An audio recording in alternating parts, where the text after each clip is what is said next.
का सौभाग्य है कि आज चुनाव के नतीजे जो भारतीय जनता पार्टी के पक्ष में एक तरफा आए हैं, उसके विजय यात्रा के क्रम में आज इस सभा में इतनी बड़ी संख्या में सब आकर अपने यशस्वी प्रधानमंत्री जी का स्वागत करने, अभिनंदन करने आए हैं।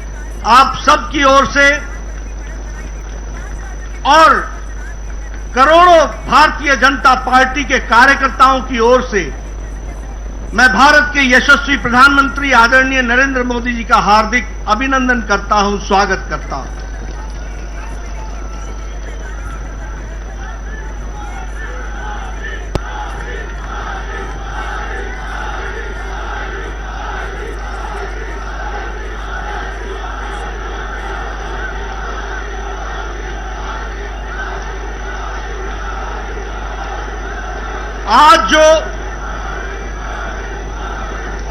आज जो नतीजे आए हैं,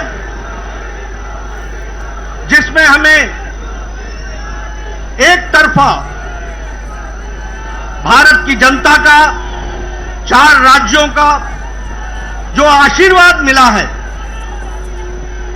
ये आशीर्वाद में जो योगदान भारत की जनता ने किया है, वो इस बात को बताता है कि आदरणीय यशस्वी प्रधानमंत्री मोदी जी के द्वारा चलाए गए कार्यक्रम, उनके द्वारा प्रतिपादित किए गए नीतियां,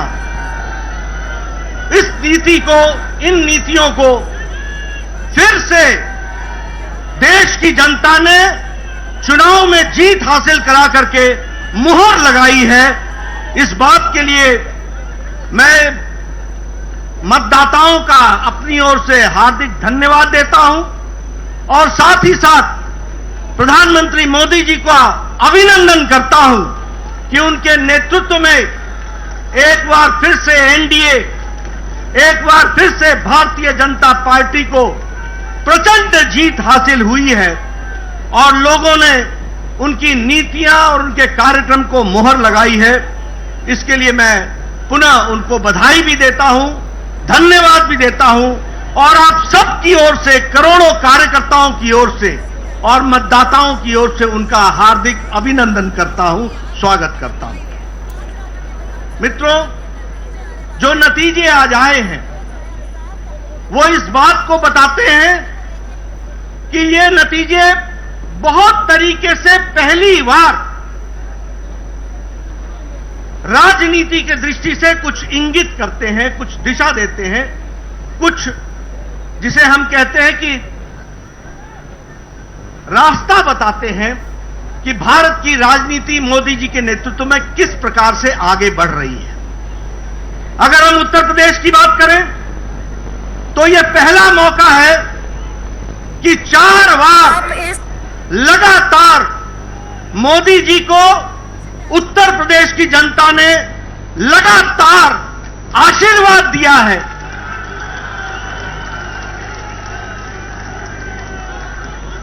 दो 2014 में प्रचंड जीत हासिल हुई थी उत्तर प्रदेश में लोकसभा में। 2017 में प्रचंड आशीर्वाद उत्तर प्रदेश की जनता ने दिया था और हमारी सरकार बनाई थी। और 2019 में फिर से लोकसभा में भारतीय जनता पार्टी को मोदी जी के नेतृत्व में आशीर्वाद मिला था और इस बार फिर से 2022 में चौथी बार लगातार भारतीय जनता पार्टी को आशीर्वाद मिल रहा है।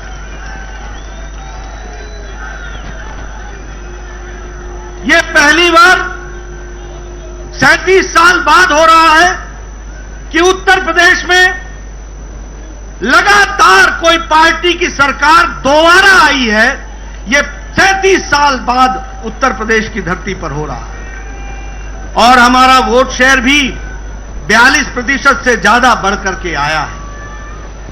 इसी प्रकार अगर हम देखें तो उत्तराखंड जब से राज्य बना तब से हमेशा वहां सरकार बदलती रही, हर चुनाव में सरकार बदलती रही, लेकिन मोदी जी के नेतृत्व में उत्तराखंड का चुनाव लड़ा गया और उत्तराखंड की जनता ने भी फिर से दोबारा और पहली बार दोबारा सरकार बनाई है और उत्तराखंड में भी भारतीय जनता पार्टी को बहुमत दिया गया।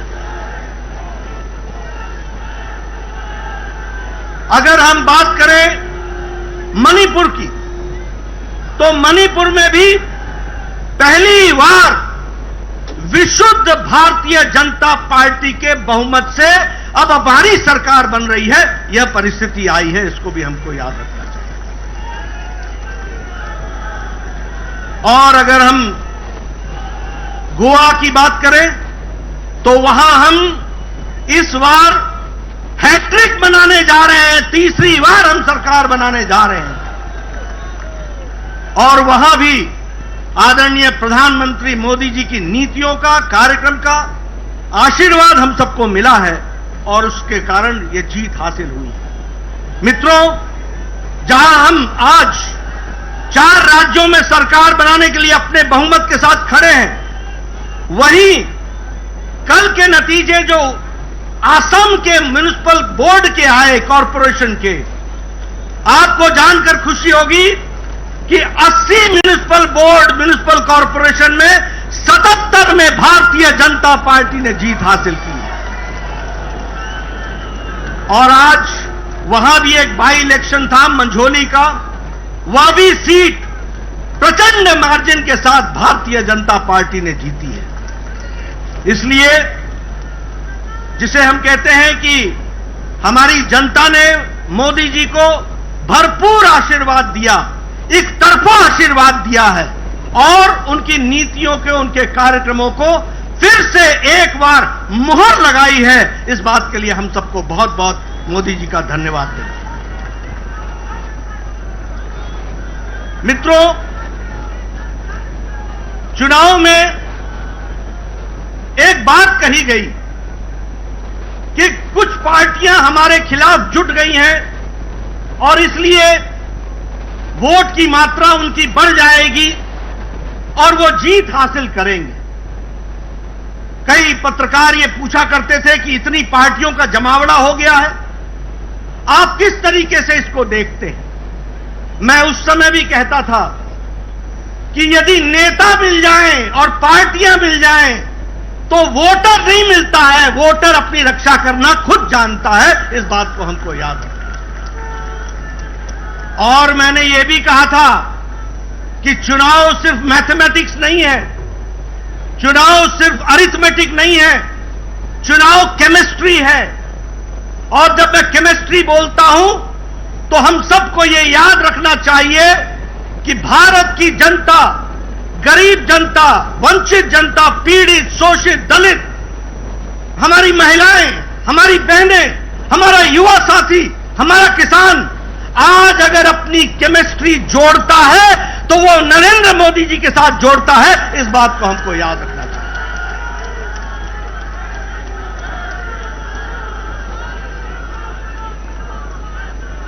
ये रसायन शास्त्र का मोदी जी की गरीबों के प्रति, जो वंचित थे, पीड़ित थे, शोषित थे, समाज के अंतिम पायदान पर खड़े थे, उनको सशक्तिकरण देने का काम मोदी जी ने किया, प्रधानमंत्री जी ने किया। और इसलिए रसायन शास्त्र का गरीब व्यक्ति को, जो वंचित था, उसको रस मिलता है तो वह आदरणीय प्रधानमंत्री जी की नीतियों से मिलता है, कार्यक्रमों से मिलता है। इसको हमको याद रखना चाहिए।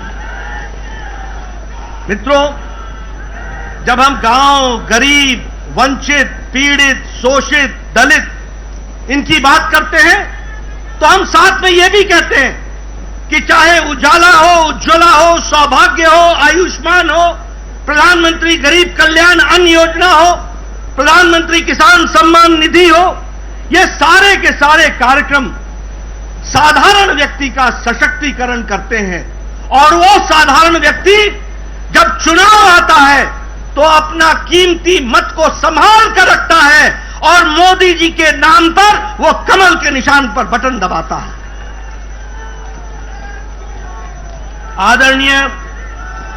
आदरणीय प्रधानमंत्री जी ने भारत की राजनीति की संस्कृति बदली है।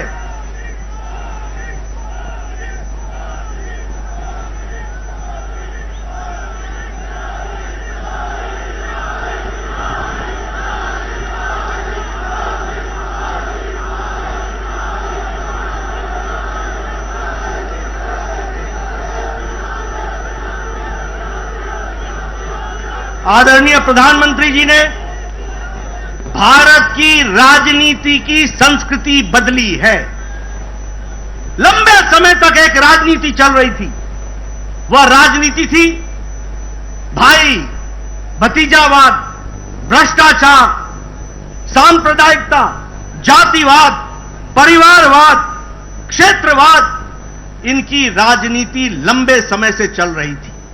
लेकिन आदरणीय प्रधानमंत्री जी ने भारत की राजनीति बदल दी, उसकी संस्कृति बदल दी। अब रिपोर्ट कार्ड की राजनीति है। काम करोगे, जनता के बीच में जाओगे और जनता का आशीर्वाद लोगे।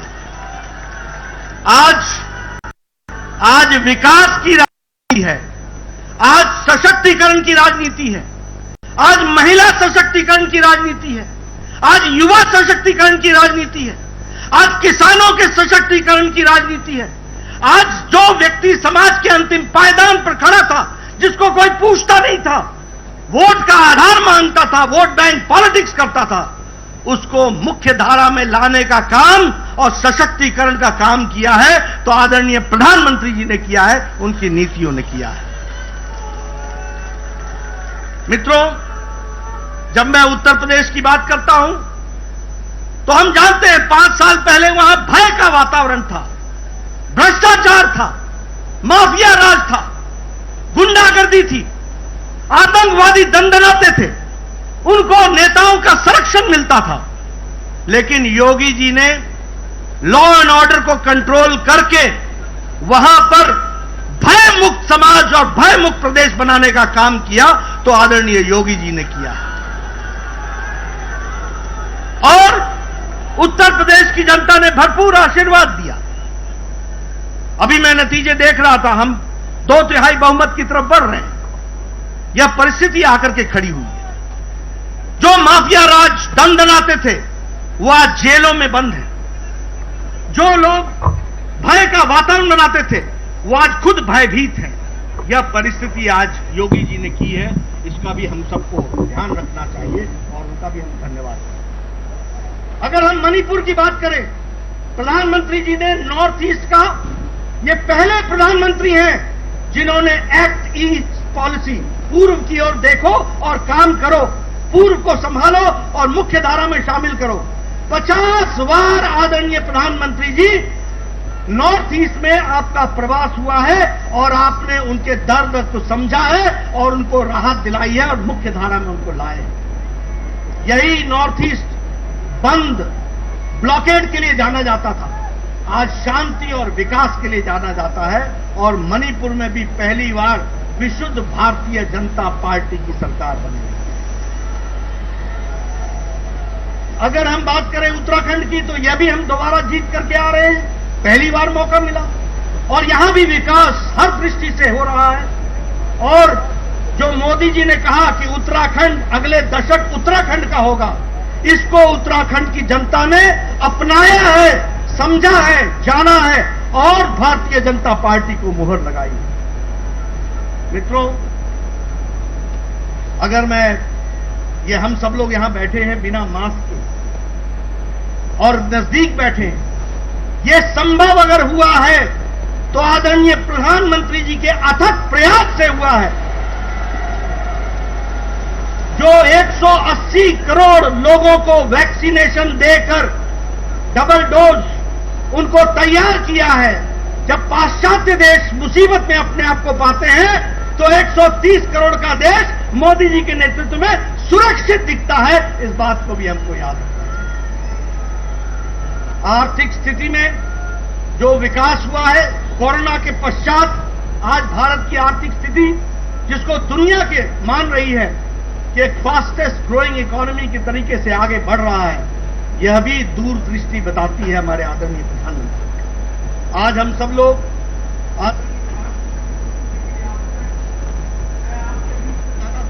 करूंगा। मैं इस मंच से जहां आदरणीय प्रधानमंत्री जी को धन्यवाद देता हूं, सभी केंद्रीय नेताओं को धन्यवाद देता हूं, सभी हमारे प्रदेश के नेताओं को धन्यवाद देता हूं, वहीं मैं अपने करोड़ों करोड़ों कार्यकर्ताओं को बधाई और धन्यवाद देता हूं। कार्यकर्ताओं ने जमीन पर जाकर अथक प्रयास किया। क्या नेता, क्या कार्यकर्ता, क्या विस्तारक, क्या हमारे प्रवासी कार्यकर्ता, सबने अपना पूरी ताकत लगाई और आपकी जमीन पर मेहनत रंग लाई और मोदी जी की नीतियों को वोट में परिवर्तित करने में आपने अपना योगदान दिया। मैं आप सबको भी इसके लिए बधाई देता हूं और धन्यवाद देता हूं। इसी तरीके से हम लोगों ने आगे बढ़ना है और 2024 में भी इससे और आगे बढ़ करके जाना है और आप सब कार्यकर्ताओं ने अथक प्रयास अपना जारी रखना है, ऐसा मैं आपसे निवेदन करना चाहता हूं। आपके राष्ट्रभक्ति को मैं सलाम करता हूं। आपके राष्ट्रभक्ति के साथ, पार्टी के साथ खड़े होकर के कार्य को करने की मैं साधुवाद देता हूं और इसी प्रकार से हम सब लोगों ने आगे बढ़ना है और भारत को मोदी जी के नेतृत्व में यशस्वी बनाना है। इस काम को, इस लक्ष्य को लेकर हम चलेंगे। इन्हीं शब्दों के साथ बहुत बहुत धन्यवाद आप सब लोगों ने मिला।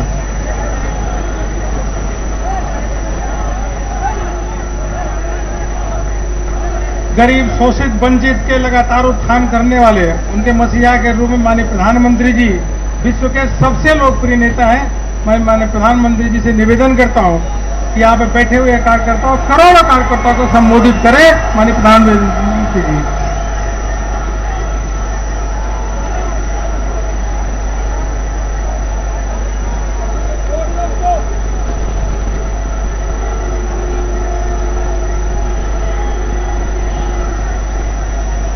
भारत माता की, भारत माता की, भारत माता की।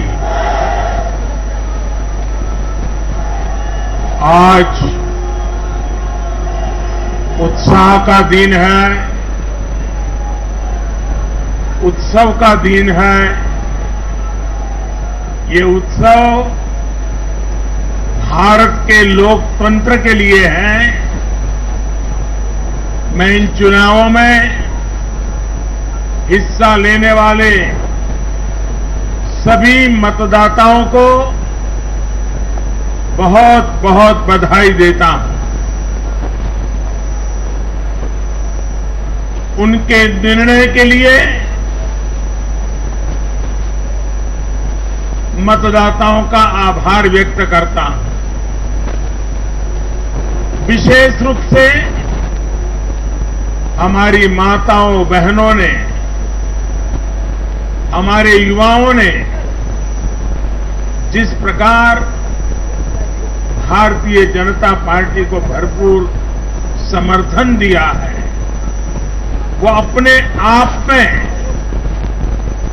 बहुत बड़ा संदेश है। मुझे इस बात का भी संतोष है कि फर्स्ट टाइम वोटर्स ने बढ़ चढ़कर मतदान में हिस्सा लिया और भाजपा की जीत पक्की की।